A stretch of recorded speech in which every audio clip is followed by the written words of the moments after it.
नमस्कार, जेएम विशेष मध्ये आपलं स्वागत। मी श्रेयस पांडे। राज्यातील बहुचर्चित आणि बहुप्रतीक्षित असलेल्या नाशिक लोकसभा मतदारसंघासाठीच्या जागेचा तिढा महायुतीमध्ये अखेर आता सुटलेला आहे। नाशिकची जागा आपल्या पदरात पाडण्यामध्ये शिवसेनेला अखेर यश आलेलं आहे।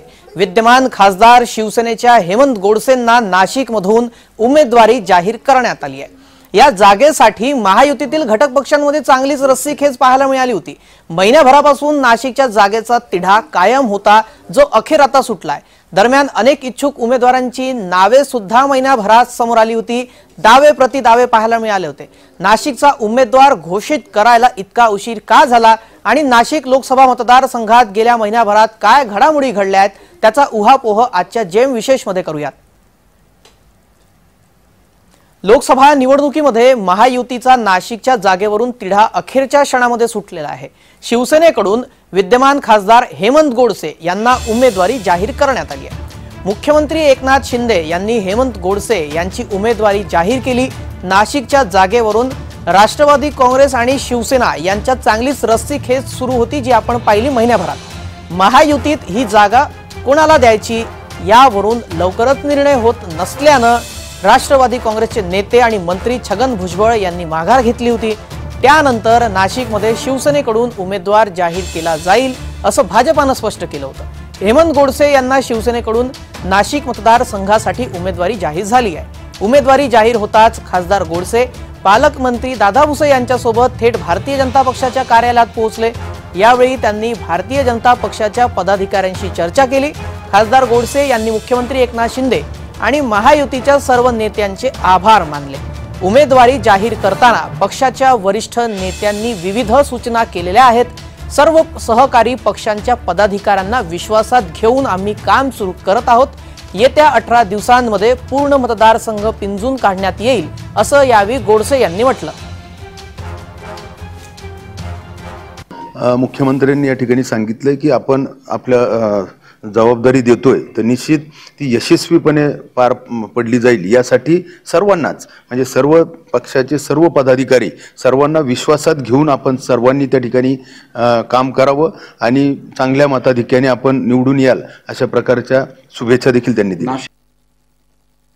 निश्चित मला असं वाटतं का आपण ज्या प्रकारे गेली 10 वर्षापासून नाशिक लोकसभेचं नेतृत्व करत असताना जो काही दांडगा लोकसंपर्क या ठिकाणी ठेवला आणि जी काही कामं केली, निश्चितच जो काही विश्वास आमच्या शिंदे साहेबांनी या ठिकाणी आपल्यावरती टाकला, जी काही जबाबदारी टाकली, तर निश्चितच यशस्वीपणे ती आम्ही सर्वच मिळून या ठिकाणी पार पाडू असा आपल्याला विश्वास आहे। काय नेमकं दिवसांपासून चर्चा होती आपल्या उमेदवारीची, आज हा तिढा अखेर सुटलेला आहे। वेळ कमी आहे, पण कशा पद्धतीने आपण सगळी यंत्रणा राबवणार? आपण गेली 10 वर्षापासून नेतृत्व करतोय म्हणून प्रत्येक ग्रामीण भाग असेल, शहरी भाग असेल, लोकांपर्यंत आपण पोहोचलेलो आहे। आपल्या आचारसंहितेच्या अगोदर देखील आपला एक फेरी पूर्ण झाली होती आणि त्यानंतर आत्तापर्यंत एक महिन्याभरामध्ये देखील आपली प्रचार यंत्रणा, म्हणजे पत्रकं असतील किंवा स्टिकर्स असतील, अशा प्रकारचे घरोघरी प्रत्येक उंबऱ्यापर्यंत जाण्याचं काम सर्वच कार्यकर्त्यांनी या ठिकाणी केलं।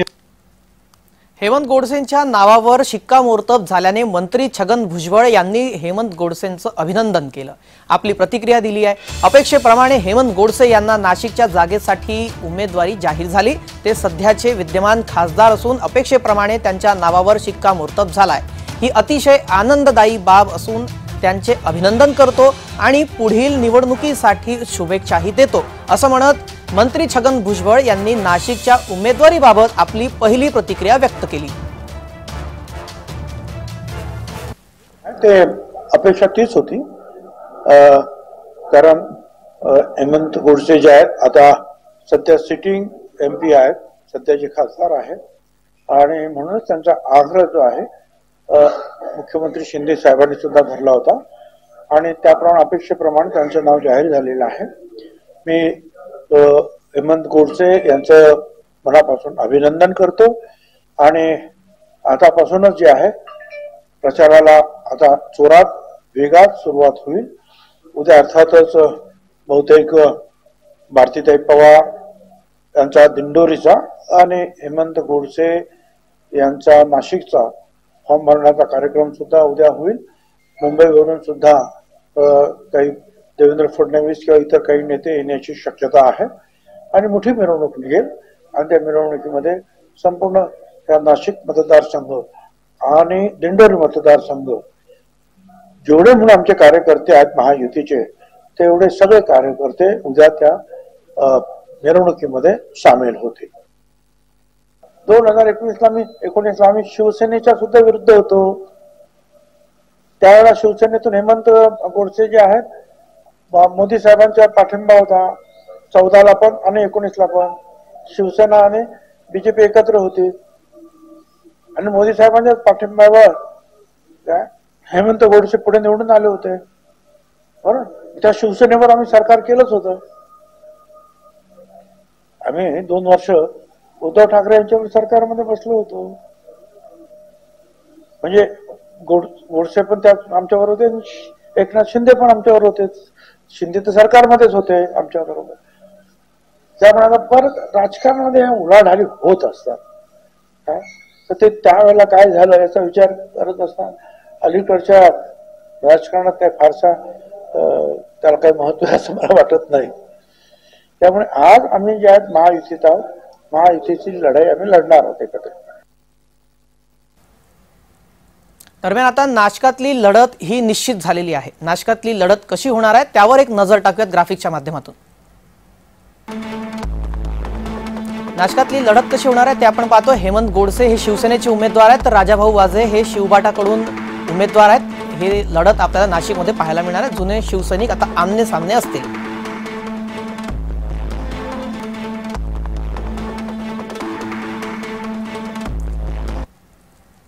महायुतीमधील भाजपा, शिवसेना, राष्ट्रवादी काँग्रेस या तिन्ही पक्ष आणि उमेदवारीसाठी इच्छुक असलेले नेते गेल्या 2 महिन्यापासून प्रयत्नशील होते. ही झुंज नाशिक मतदारसंघाच्या 20 लाख मतदारांना अस्वस्थ करत होती. त्यापेक्षाही अधिक विद्यमान खासदार असूनही त्यांना वेटिंगवर ठेवण्यात आलेले होते. सुरुवातीला या जागेसाठी राष्ट्रवादी काँग्रेसकडून छगन भुजबळ इच्छुक होते तर भाजपाने दावेदारी केल्याने या मतदारसंघातील तिढा सुटत नव्हता. राष्ट्रवादीचे नेते आणि मंत्री छगन भुजबळ यांच्या माध्यमातून नाशिकमध्ये ओबीसी कार्ड खेळण्याचा भाजपाचा प्रयत्न होता. याच निमित्ताने भुजबळ यांना उमेदवारी देण्याचे जवळपास निश्चित झाले होते. भुजबळ हे राज्यस्तरीय नेते आहेत त्यामुळे स्थानिक स्तरावर त्यांना विरोध होणं अशक्य असल्याचं बोललं जात होतं. मात्र गेल्या 15 दिवसांपूर्वी निवडणुकीच्या रिंगणातून माघार घेत असल्याचं त्यांनी सांगितलं. त्यानंतर हा तिढा जवळपास सुटल्याचं जमावता आणि हेमंत गोडसे यांच्या नावावर शिक्कामोर्तब होईल अशा चर्चा जोर धरू लागलेल्या होत्या. अखेर यावर शिक्कामोर्तबही झालाय.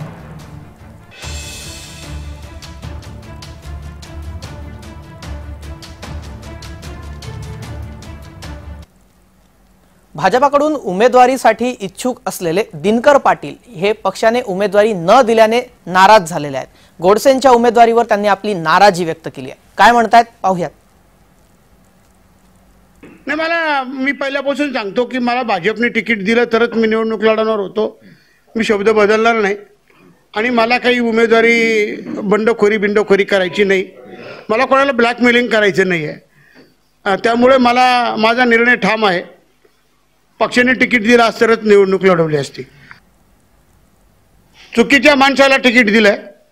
हेमंत गोडसेवर संपूर्ण 10 वर्षापासून निवडून आल्यावर एकही काम केलं नाही, एक ठोस काम केलं नव्हतं आणि चुकीच्या माणसाला उमेदवारी गेलेली आहे. महायुतीने ही चुकी केलेली आहे. दरम्यान नाशकातून हेमंत गोडसे यांना उमेदवारी शिवसेनेच्या वतीनं जाहीर झाली. ते महायुतीचे नाशकातले उमेदवार असतील.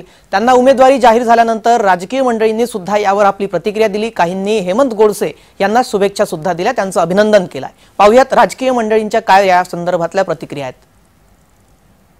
उपमुख्यमंत्री देवेंद्रजी फडणवीस साहेब, माननीय अजितदादा पवार यांचं मी आभार व्यक्त करतो. त्यांनी या ठिकाणी हा निर्णय केला आणि महायुतीच्या सर्व पक्षांचा सेटअप तयार आहे.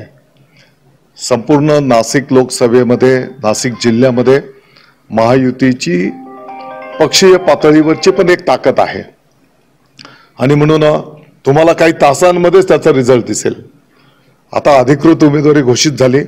यापूर्वी इच्छुक उमेदवार म्हणून गोडसे साहेब फिरतच होते, खासदार म्हणून ते फिरतच होते, लोकांच्या संपर्कातच होते. लोकांच्या घराघरामध्ये गोडसे साहेब आहेत.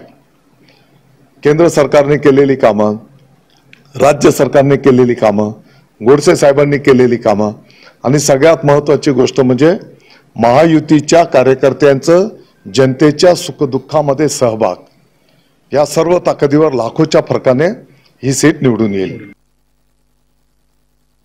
जय बाबाजी भक्त परिवार यांनी प्रथमच निर्णय घेतलेला आहे की लढायचं आणि जिंकायचं, आणि नारा सुद्धा प्रथमपासून देण्यात आलेला आहे की लढा राष्ट्रहिताचा आणि संकल्प शुद्ध राजकारणाचा.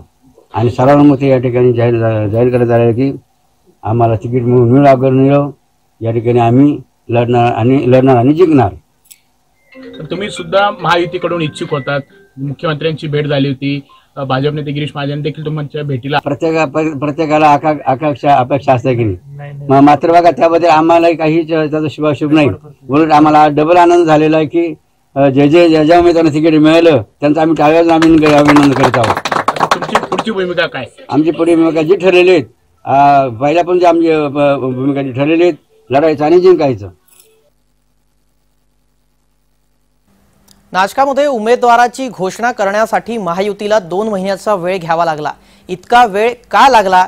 जेव्हा की विद्यमान खासदार हेमंत गोडसे यांच्या नावाची चर्चा आधीपासूनच होती, तरी सुद्धा अखेरच्या क्षणी उमेदवाराची घोषणा करण्यात आली आहे. का नाशकात महायुतीला उमेदवार घोषित करायला इतका उशीर झाला, याबाबत आमचे नाशिकचे प्रतिनिधी किरण गोटूर अधिक माहिती देतात. पाहूयात. अखेर आज नाशिक लोकसभा मतदारसंघातील महायुतीचा तिढा सुटल्याने विद्यमान खासदार गोडसे यांना ज्या ते उमेदवारी देण्यात आलेली आहे. खरं तर मागच्या काही दिवसांपासून नाशिकच्या जागेवर महायुतीमधले तिन्ही पक्षांनी दावा केल्यानंतर हा गुंता जो आहे तो वाढलेला होता आणि म्हणूनच गोडसे यांना उमेदवारी देण्यास इतका विलंब लागलेला ज्या असल्याचं बोललं जात आहे. खरं तर पहिल्यांदा भाजपने ज्या हेमंत गोडसे यांच्या उमेदवारीला विरोध केला, त्यानंतर भुजबळांचं नाव हे थेट दिल्लीतून फायनल झालं, एक अशा पद्धतीच्या बातम्या आल्या आणि त्यानंतर पुन्हा एकदा भाजपने हे नाशिकच्या या संपूर्ण जागेवरती दावा केला. भुजबळांना काही मराठा संघटना असतील किंवा इतर संघटनांनी विरोध केल्यानंतर ज्या भुजबळांचं नाव मागे पडलं आणि त्यानंतर काही स्थानिक आमदार आणि नेत्यांचे सुद्धा नाव नाशिक लोकसभासाठी हे पुढे आलेले होते. अशा वेगवेगळ्या घटना घडत गेल्याने ज्यात हेमंत गोडसे यांना ज्यात उमेदवारी मिळण्यास हे विलंब होत होतं. पण आज अखेर हे ज्यात उमेदवारी जाहीर झालेली आहे. काल राष्ट्रवादी आणि भाजपने या दोन्ही पक्षाच्या नेत्यांनी नाशिकवरचा जो आपला दावा आहे तो मागे घेतल्याने शिवसेनेला ही जागा गेली आणि विद्यमान खासदार जे हेमंत गोडसे यांना आता तिकीट देण्यात आलेलं आहे. आणि उद्या नाशिकचे जे हेमंत गोडसे आणि दिंडोरी लोकसभा मतदारसंघाचे महायुतीचे उमेदवार जे आहेत भारतीताई या दोघांकडनं ही जे अर्ज भरण्याची जी प्रक्रिया आहे ती ज्या एकूणच केली जाणार आहे आणि राज्याचे मुख्यमंत्री असतील किंवा जे उपमुख्यमंत्री हे दोघंही जे उपस्थित राहणार आहेत आणि मोठ्या प्रमाणात शक्ती प्रदर्शन करून संपूर्ण जे उमेदवारी अर्ज भरण्यात येणार आहे. अखेर महायुतीमधला तिढा आता सुटलेला आहे, त्यामुळे नाशिकमध्ये ज्यात उबाटा विरुद्ध शिवसेना अशी एक लढत एकूणच रंगणार आहे. त्यामुळे नाशिकचे मतदार हे कुणाला कौल देतात हे पाहणं महत्त्वाचं असणार आहे.